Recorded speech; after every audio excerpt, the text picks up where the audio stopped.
अगर भगवान तुमसे इंतजार करवा रहे हैं तो तैयार रहना, वो उससे कहीं ज्यादा देने वाले हैं जितना तुमने मांगा है।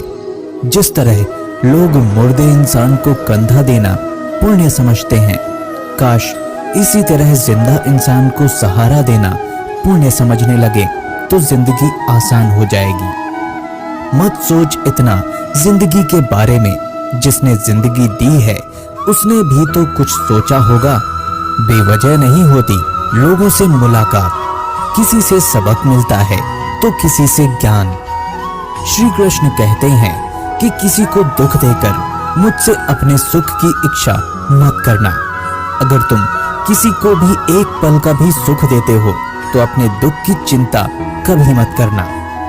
जब दर्द और कड़वी बोली दोनों सहन होने लगे तो समझ लेना जीना आ गया है। कौन क्या कर रहा है, कैसे कर रहा है, क्यों कर रहा है, इन सब से आप जितना दूर रहेंगे उतना ही खुश रहेंगे। हंसते रहो तो दुनिया साथ है, वरना आंसुओं को तो आंखों में भी जगह नहीं मिलती। जीवन में जो होता है वो किसी वजह से होता है, या तो आपको कुछ बना कर जाता है या फिर कुछ सिखा कर करता है। पिसना और अंतिम समय तक निचोड़े जाना गन्ने से बेहतर कौन जानता है। मीठा होने का नुकसान कितना होता है ये सिर्फ गन्ने को ही पता होता है। जब कोई दिल दुखाए तो सबसे बेहतर है कि हम चुप हो जाएं, क्योंकि जिन्हें हम जवाब नहीं देते उन्हें फिर वक्त जवाब देता है।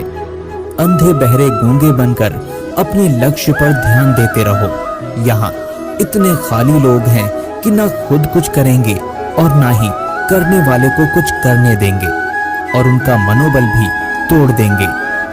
लोग जरा सी बात पर आपको छोड़ देते हैं और भगवान जरा सी प्रार्थना से आपको थाम लेते हैं। कर्मों से डरिए, ईश्वर से नहीं।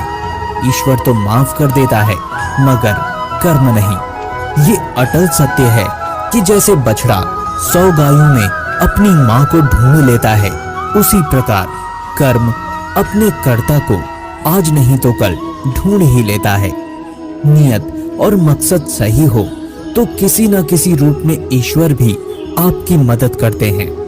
जिंदगी में जितना शांत रहोगे अपने आप को उतना ही मजबूत पाओगे, क्योंकि लोहा ठंडा होने पर मजबूत होता है। गरीब रहोगे कोई ध्यान नहीं देगा, मेहनत करोगे तो सब हंसेंगे, लेकिन जब कामयाब हो जाओगे तो सब जलेंगे। जिंदगी वो हिसाब है जिसे पीछे जाकर सही नहीं किया जा सकता। इसलिए आज में सुधार करें और पुरानी बातों को अनुभव की तरह इस्तेमाल करें। जिस जिंदगी में उत्साह, लक्ष्य और अनुशासन ना हो उसे जिंदगी जीना नहीं बल्कि जिंदगी काटना कहते हैं। कभी कभी आप बिना कुछ गलत किए भी बुरे बन जाते हैं, क्योंकि जैसा लोग चाहते हैं आप ऐसा ही करते हैं। जिस मनुष्य के हृदय में सच्ची मानवता हो उसकी सोच हमेशा यही होगी कि मुझे मिला हुआ दुख किसी और को ना मिले और मुझे मिला हुआ सुख सबको मिले। मैंने हंसकर भी देख लिया और रोकर भी देख लिया, किसी को पाकर किसी को खोकर भी देख लिया। ये जान लिया कि जिंदगी वही जी सकता है जिसने अकेले जीना सीख लिया। जिंदगी बहुत कुछ सिखाती है, थोड़ा रुलाती है, थोड़ा हंसाती है। खुद से ज्यादा किसी पर भरोसा मत करना, क्योंकि अंधेरे में तो परछाई भी साथ छोड़ देती है। अगर कोई आपको सच्चा प्यार करता है तो वो आपको समय जरूर देगा, आपकी हर स्थिति में साथ देगा, हमेशा आपके लिए समर्पित रहेगा, क्योंकि सच्चा प्यार एक दूसरे की खुशियां चाहेगा। लोहे को कोई नष्ट नहीं कर सकता, बस उसका जंग ही उसे नष्ट कर सकता है। इसी तरह आदमी को कोई और नहीं बल्कि उसकी सोच ही नष्ट कर सकती है। इसलिए सोच अच्छी रखो, फल अच्छा ही होगा। इतना कमजोर मत बनो कि कोई भी आपको तोड़ सके, बल्कि इतना मजबूत बनो कि आपको तोड़ने वाला खुद ही टूट जाए। दर्द आपको मजबूत बनाता है, डर आपको बहादुर बनाता है, अनुभव आपको सिखा देता है। जिस दिन हम समझ जाएंगे कि सामने वाला गलत नहीं, उसकी सोच हमसे अलग है, उस दिन जीवन में सब दुख दूर हो जाएंगे। क्यों दुखी होते हो? मन का ना होने पर भी जो लिखा है वही होकर रहेगा। एक रास्ता बंद करने से पहले भगवान 10 रास्ते खोल देते हैं। गर्मी के मौसम में पत्ते सूखने के बाद भी पंछी घोंसला नहीं छोड़ते, क्योंकि वो जानते हैं फिर से बरसात आएगी और पेड़ पर नए पत्ते आएंगे। जो हुआ उसे भूलकर नई शुरुआत करो और याद रखो, जिसका कोई नहीं होता उसका भगवान होता है। मतलब से जुड़े रिश्ते मतलब तक साथ देते हैं, लेकिन दिल से जुड़े रिश्ते आखिरी सांस तक निभाते हैं। अच्छा काम करते रहो, चाहे कोई सम्मान करे या ना करे, क्योंकि सूर्योदय तब भी होता है जब लोग सोए रहते हैं। दुनिया में हर एक काम आसान है, केवल अंदर से आवाज आनी चाहिए। हमेशा मेहनत और उस परमात्मा पर विश्वास रखना इस सफलता का सूत्र है। जीवन में सबसे बड़ी गलती वो है जिस गलती से हम कुछ सीख नहीं पाते। जो व्यक्ति अपने मन को काबू में कर सकता है वो जिंदगी में कुछ भी कर सकता है।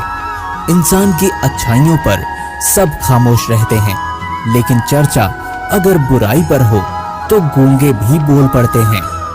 श्री कृष्ण कहते हैं, तुम्हारे बीते हुए कल को मैं ठीक नहीं कर सकता, क्योंकि तुम वर्तमान में अगर अच्छा कर्म करोगे तो मैं तुम्हारे आने वाले कर जरूर उजागर कर सकता हूँ। झूठी बातों पर लोग आपकी वाहवाही करेंगे, वही लोग आपको तबाह करेंगे। बुरे से बुरा क्या ही होगा, हम तो हमेशा ही सोच लेते हैं, मगर अच्छे से अच्छा क्या होगा हम ये कभी नहीं सोचते।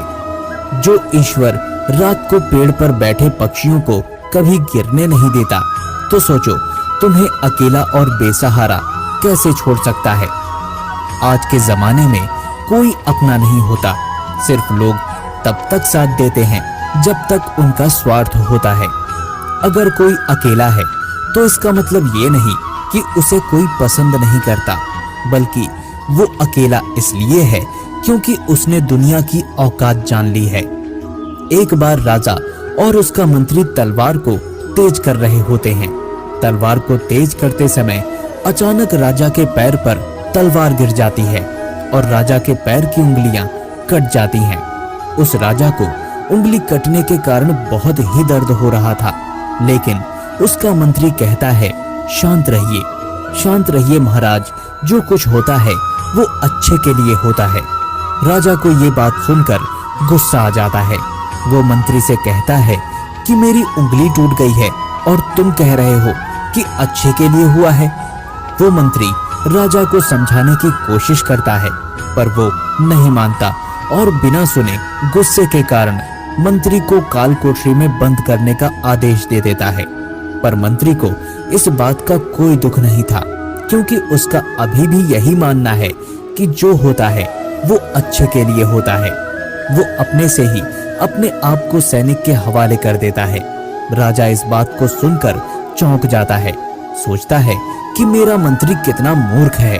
उसे लग रहा था कि मैंने उसे अच्छाई के लिए कैद कर दिया। इस घटना के 3 महीने बीत जाते हैं। एक दिन राजा अपने सैनिकों को लेकर शिकार करने के लिए जंगल में जाता है। राजा को एक हिरण दिखता है। हिरण का पीछा करते करते राजा घने जंगलों में चला जाता है। वो हिरण को पकड़ नहीं पाता और जंगलों में खो जाता है। वो बाहर आने के लिए रास्ता ढूंढता है, लेकिन रास्ता उसे नहीं मिलता। तभी कुछ आदिवासी लोग उसे घेर लेते हैं। उन लोगों को पता नहीं था कि वो राजा है, तो वो लोग अपनी देवता को बलि चढ़ाने के लिए एक इंसान को ढूंढ रहे थे। आदिवासी लोग राजा को पकड़कर अपने इलाके में ले जाते हैं। राजा उनको बार बार समझाने की कोशिश करता है, लेकिन वो लोग कुछ भी नहीं समझ रहे थे। वो लोग अचानक नाचते हैं। राजा को नहलाकर बलि चढ़ाने के लिए उसको कपड़े पहनाते हैं। अब राजा को लगता है कि वो मरने वाला है। जब आदिवासी लोग का मुखिया राजा को मारने जाता है, तब देखता है कि राजा के पैर की उंगली कट चुकी है। इसको देखकर उसका मुखिया कहता है कि इस इंसान की बलि नहीं दी जा सकती, क्योंकि ये इंसान पूरा नहीं है, एक अंग कटा हुआ है और उनके भगवान को एक पूरे इंसान की बलि ही दी जा सकती है। अगर ऐसा इंसान की बलि दी जाए जिसका अंग पहले से कटा हुआ है, तो उनके देवता खुश होने की जगह नाराज हो जाएंगे। फिर वो लोग राजा को छोड़ देते हैं। राजा खुशी खुशी अपने महल चला जाता है और सोचता है, अगर मेरी उंगली उस दिन ना कटी होती तो आज मेरी मौत हो जाती। इसका मतलब मंत्री सही कह रहा था, जो कुछ होता है अच्छे के लिए होता है। फिर राजा अपने सैनिकों को आदेश देता है कि जल्दी से जाकर मंत्री को रिहा कर दिया जाए। फिर राजा मंत्री को अपना पद वापस देते हैं और पूछते हैं, मंत्री, उस दिन मेरी उंगली कट गई, मेरे लिए अच्छा हुआ, मैं मान गया, लेकिन तुम जेल में हो, इससे तुम्हारा क्या अच्छा हुआ? मंत्री खुशी खुशी राजा से कहता है कि महाराज, आप शिकार के लिए जाते तो आपके साथ मुझे भी आना पड़ता, और अगर मैं आपके साथ जाता तो लोग मुझे मार देते। मंत्री की बात सुनकर राजा को समझ आता है कि जो भी हमारे जीवन में होता है वो अच्छे के लिए होता है। अगर हम अपने जीवन में देखें तो हमारे जीवन में कुछ भी मुश्किलें आती हैं, हम उसका सामना नहीं करते, हम उनको ही दोष देने लगते हैं। ये मुश्किलें हमें आगे बढ़ाने और मजबूत करने के लिए आती हैं। हमें हर मुश्किलों को सकारात्मक तरीके से देखना चाहिए, क्योंकि हर चीज कुछ न कुछ सिखाकर ही जाती है। हर व्यक्ति के जीवन में सुख और दुख का आना जाना बना रहता है। दोस्तों, आज का सुविचार, वह सब कुछ करो जो तुम्हें करना है, लेकिन लालच से नहीं, अहंकार से नहीं, वासना से नहीं, ईर्ष्या से नहीं, बल्कि प्रेम, करुणा, नम्रता और भक्ति के साथ। दोस्तों, आशा करते हैं कि ये वीडियो आपको पसंद आई होगी।